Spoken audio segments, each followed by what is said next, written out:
I'm Doug Thompson. Welcome to this edition of Legislative Updates with John Barker of the Kansas House of Representatives for the 70th District. Most of us get our information concerning the actions of the Kansas Legislature either from some form of media or after the fact, as the legislation either became law or died during the process. Representative John Barker has graciously agreed to take time from his schedule to update pending legislation as the bills are moving through committee to consideration by the House of Representatives. Right after this short break, let's talk with Representative John Barker concerning this week in the Kansas Legislature. Welcome to Legislative Updates. I'm your host, Doug Thompson, with my special guest, John Barker, and John has brought with him a special guest, Dan Hawkins, Representative from the 100th District out of Wichita. And of course, John Barker is the 70th District. And John, you're finishing up 2 weeks of the legislature. It's Friday, and we finished 2 weeks. Committees are starting to hear bills. This week, we've heard a couple of bills in federal and state affairs. One of those bills concerns microbreweries, and the other two bills that came out of the post-audit committee, which I chaired last year. And one of them has to do with if you enter into an IT contract, the state does, there has to be some separation between the design and the bidding phase. And the reason we're doing that is, if you remember a few years ago, Department of Revenue entered into a contract for the driver's license bureaus. And several hundred millions of dollars were spent, and it never actually worked properly. Wow.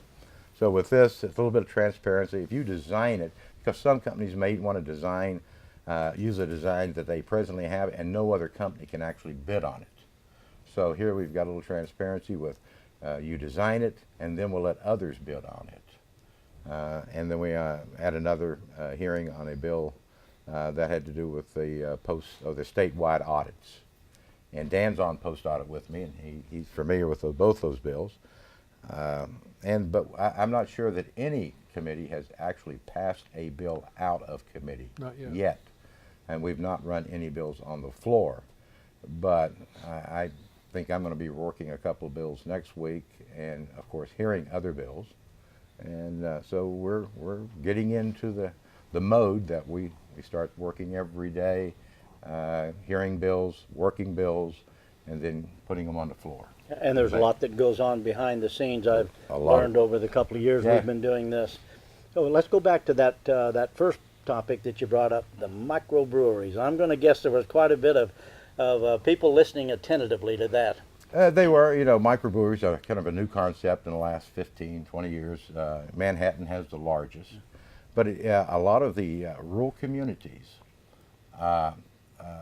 folks are moving in, taking those old buildings, renovating them, and then brewing their special beer. Mm-hmm.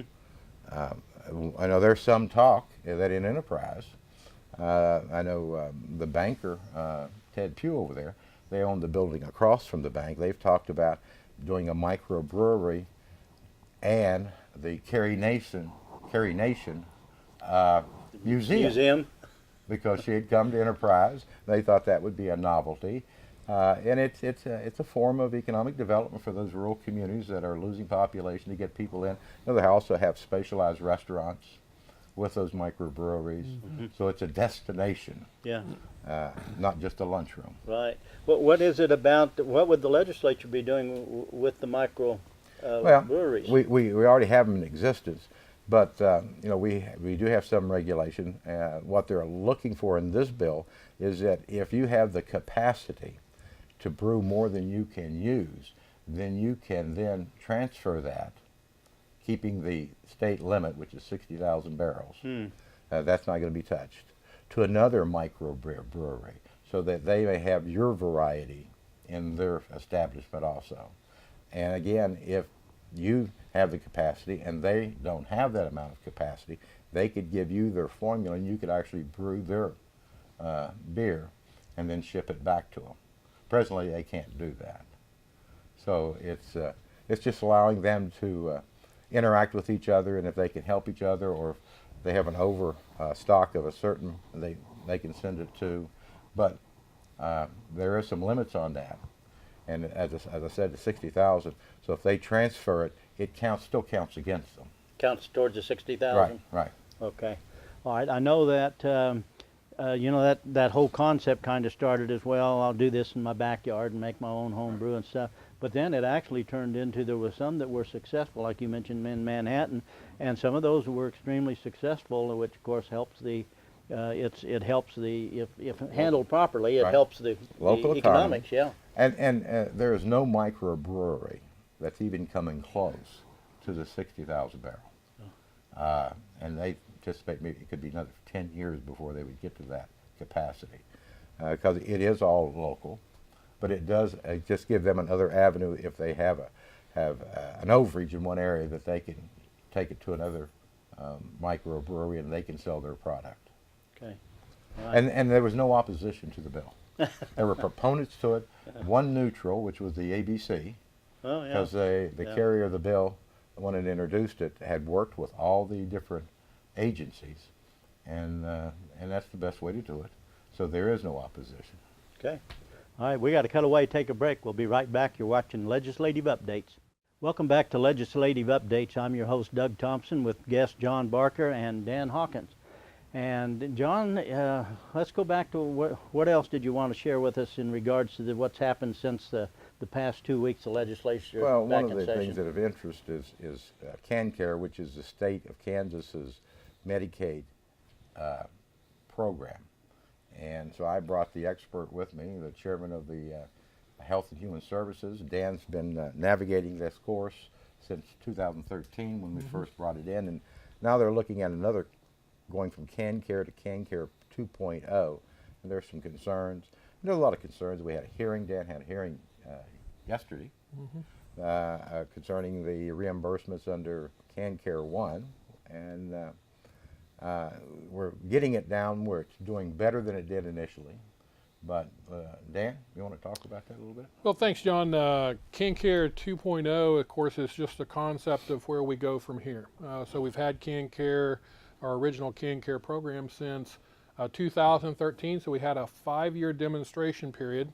It originally consisted of a 3-year demonstration and then an optional option of 2 1-year demonstrations. So we've hit that, and in addition, because we really weren't quite ready to move on, we asked for an extension of 1 year, and this year we're actually in that extension period right now.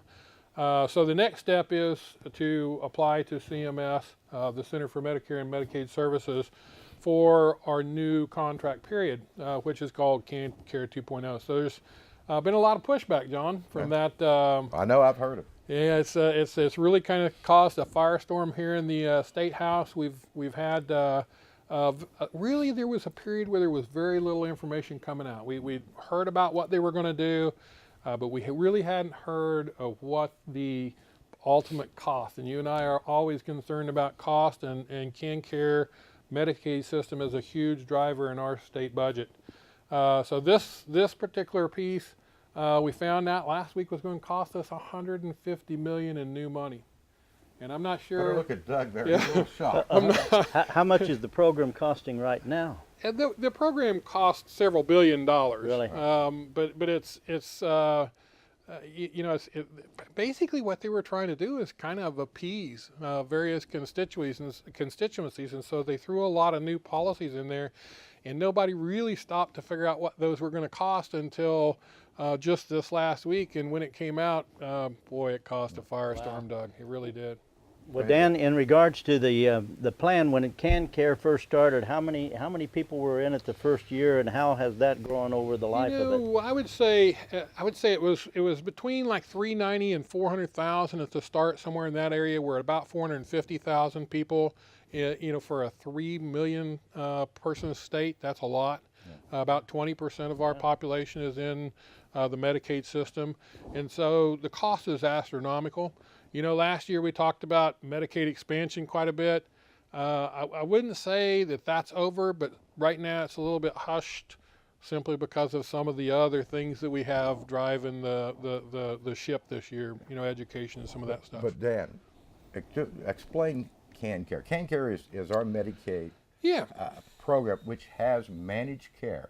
Now, Absolutely. those of us that have insurance has managed care. We have to go to our primary physician first and then get referred to other doctors. Prior to that, the KanCare fee for service. right, it was a fee for service. You go anywhere at any time.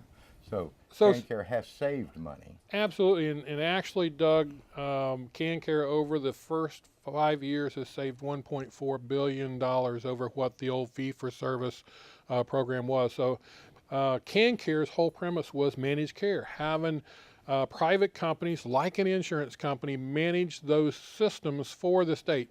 You know, the state and government's really not good at taking care of health care. And so bring in the experts and let them do that. Well, we did that. We have 3 companies that manage that, and they're not quite a third, and a third. There's some different mixes in there, but let's say that's the way it should be. But just because of choice, it doesn't. So they're actually making sure that we get rid of that waste, fraud, and abuse out there, that people are getting the treatments that they need. And quite frankly, if you look at our metrics, KanCare has achieved some really great things as far as getting people to go to their primary care physicians, which is the least cost place to get your health care instead of the ER. So ER visits are down, hospital stays are down. All of the metrics show that we are succeeding in what we're doing.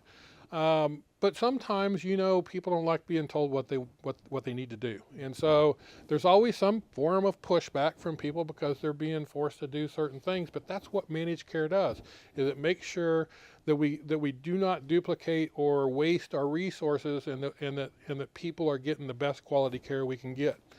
This new system is a very expensive system. The KanCare 2.0, I will tell you that probably we're going to see that tail back before the end of the session.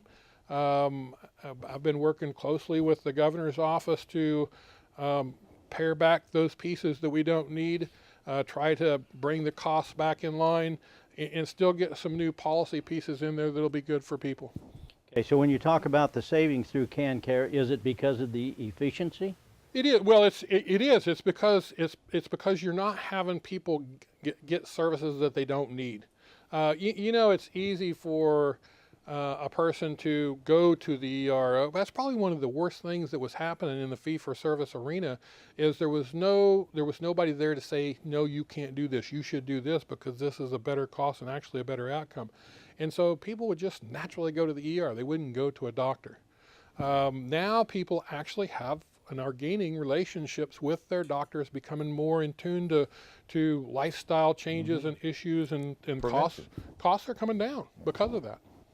And I'm assuming over a period of time here, as you're working on it going into 2.0, there will be some changes to the eligibility to be a participant in it. Actually, the eligibility probably won't change a lot as long as we don't expand Medicaid. That eligibility system is pretty well set. We have 13 populations that we deal with, and it's really taking care of everybody except what we call the able-bodied adults. Adults 19 to 64, primarily males, that may not work.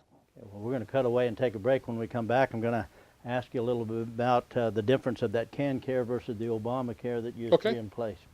We'll be right back. You're watching Legislative Updates. Welcome back to Legislative Updates. I'm your host, Doug Thompson, with my guest, John Barker, a representative from the 70th District, and in between us is Dan Hawkins, representative from the 100th District out of Wichita. Dan, we appreciate you stopping in, and John, we thank you for bringing Dan in. And because we were just, before we cut away to break, we were talking about the difference between Obamacare and KanCare. Is that a relevant question, or are they so different that there is no comparison? Actually, they are totally separate. The only thing that we would consider a part of Obamacare in Medicaid would be as if we did the Medicaid expansion. That's actually a piece of Obamacare. But Medicaid itself and KanCare, which is Medicaid, is really separate and distinct from Obamacare. And as you know, the federal government, the Congress has repealed the individual mandate. So it's starting to crumble a little bit. We're going to start to see continued deterioration of that law as time goes along, but it's going to take a little bit. Well, Dan, we also have, many states only have one provider. True. Yeah. Fortunately, Kansas has 2. Well, many states have even more than Right. that, and we're down to 2. Right. Originally, Obamacare, we had 3. Right. Kansas has never had a huge amount of competition, which is what was Obamacare was supposed to bring, was competition. Literally, the companies are going broke in Kansas dealing with Obamacare, and so nobody wants it. Well, they'll get out of it, and I'm Yeah. sure that sends the price of it up. If there's Absolutely. only one, why they get to pretty much dictate the price. Absolutely. All right, John, I understand the legislature had some special training this past week. We did. You know, there were some allegations made on the minority side, the Democratic side, some weeks ago, and it was on a story was in the Kansas City Star, and I think it may have been in the Wichita. It was. It was in Yeah. the Wichita Eagle, about using interns to drive legislators around at night. To Read that. different- and that there were some allegations. This lady, who's now no longer around, was working for the minority leader. She didn't think that when she approached him, he handled in a correct manner. He says he did. I don't know, but the speaker, being kind of looking out for everyone, said, you know, he didn't make it mandatory, but he did bring in a group, the YWCA, who has a group that does this type of thing, and it was voluntary. Come in and give us just an overview of what could be considered sexual harassment. They did a very good job. I think most of the members, I didn't see too many members absent, but I didn't take count, and nor did the speaker. It was but filled. It was a filled room. Yeah, it was a filled room. And, you know, the speaker takes this very seriously, as we all should. Sure. You know, you've got a daughter. I've got daughters. That's right. You know, you have daughters. Two. We protect our daughters. We protect our wives, and you know, why some people would do something or make some comments to them, just, you know, beyond me. But we did have it. It was good to have it. I think most of the members did attend. And from there, we'll move on. And there may be a follow-up class at some point in time. So it was an hour length structured It was from towards 8 to 9. sexual harassment. Right. Okay. And and they also brought some things up about sexual battery. And I said, well, the difference is, you know, sexual battery, you go to jail. That's right. in the That's a state of criminal Kansas. offense. That's a criminal offense. Harassment's a little different. But some folks, I think, appreciated, one, having the class, and two, you know, it's a different time than when we grew up, where we were taught never to be rude, and people now are a little rude. And so hopefully we need additional classes, but I'm very happy that the speaker was thinking ahead and brought them in for us, and it was a worthwhile Good. hour. Good. Good. I heard some information about the prison coming up. Some work being done on that. Can you fill me in on that? Oh, basically, the Finance Committee has turned them down a second time. And correct me if I'm wrong, I haven't read Halvers today, but at some point in time they're going to go forward. I know a number of members on the committee. One of them is J.R. Clays from Salina, would like them to look at other locations. Of course, I would too. You know, in this area would be a nice place if the county was agreeable to build a prison. There's some savings, of course. Building a modern prison, you won't need as many guards. Security would be better. You know, our prison's over 100 years old in Lansing, so it's still in the works. No final decision has been made. It could be made any time. So that's where we're at on that. And what else is going on? You know, one thing Right. that I would add is that the Mental Health Task Force came out with their report, and one of the reports was, you know, we have Larned and we have Osawatomie, which is our two state mental health facilities. We have more than that, but those are the two main ones. One of the things that came out of that report is that we need to probably move a little bit more to a regional system instead of one on the west side and one on the east side. So we're working on that. I actually have met with the Secretary of the Kansas Department of Aging and Disabilities. Met with him actually this morning. We're exploring some opportunities here in South Central Kansas, possibly for a regional center. So that may take some of the pressure off of our ability to hire people out at Larned. You know how hard it is to get people at Larned to cover those special areas. Right. That may help us there, so that's coming. And you know, Doug, when we do care and treatments in court, you were many times the guardian ad litem. Yeah. And then we'd have to send the deputies out to Larned, bring them back for an hour hearing or less, and then transport them back. Of course, now we're doing it by Skype, Right. but still a regional concept, I think, is the way we should go. Where if you need to transport a patient, you don't go all the way to Osawatomie or to Larned. Yeah, when we come back, I want to talk a little about the state of the state from the Judiciary. So we'll be right back. Welcome back to Legislative Updates. I'm your host, Doug Thompson, with Dan Hawkins and John Barker, and we were just getting ready to talk a little bit about the state of the state as it pertains to the Judiciary. And Lawton Nuss had come in and spoke, and so what did you glean from this, gentlemen? Well, I was one of the escorts that escorted the Supreme Court in. He made about a 45-minute speech. Dan, what did you think? Well, I thought it was interesting. I think the one thing I gleaned from it was 7 different times he mentioned the word suitable. He did. And of course, in education, suitable is that word that they keep hanging on. So I thought it was interesting that there was maybe an effort, a subliminal effort, to talk about suitable. Very possible, but I didn't know it was 7, but I knew it was several times he'd mentioned it, suitable. But no, the court, they are concerned about their budget, about pay, especially for non-judicial people. And we're concerned with that too, but Sure. we don't have any money right now. Yeah. So it was nice to see him come over and make his presentation. Although the statute requires, or the Constitution requires him to only send a written form. He's been over a couple of different times. Likes to come in Couple, and yeah, he talk missed about it. 4 years, I think, of it. We're going to run out of time Yeah. in just a few seconds, but I know you got a lot coming up next week. We're going to look forward to the updates and really appreciate the fact you guys can take time to come in on a Friday afternoon and give us the information straight from the legislature about what's going on. That's just awesome. And Hope next- you guys have enjoyed it. Yeah, next week, Speaker Reichman should be here. Oh, very good. Appreciate it. Dan, we're going to miss you. Thank Thanks you. for being here. Thank you. All right, thank you. Thanks for watching Legislative Update. See you next time. Hope you have enjoyed this segment of Legislative Updates with John Barker. I'm Doug Thompson with special guest John Barker. Tune in next time for another Legislative Update. Thanks for watching.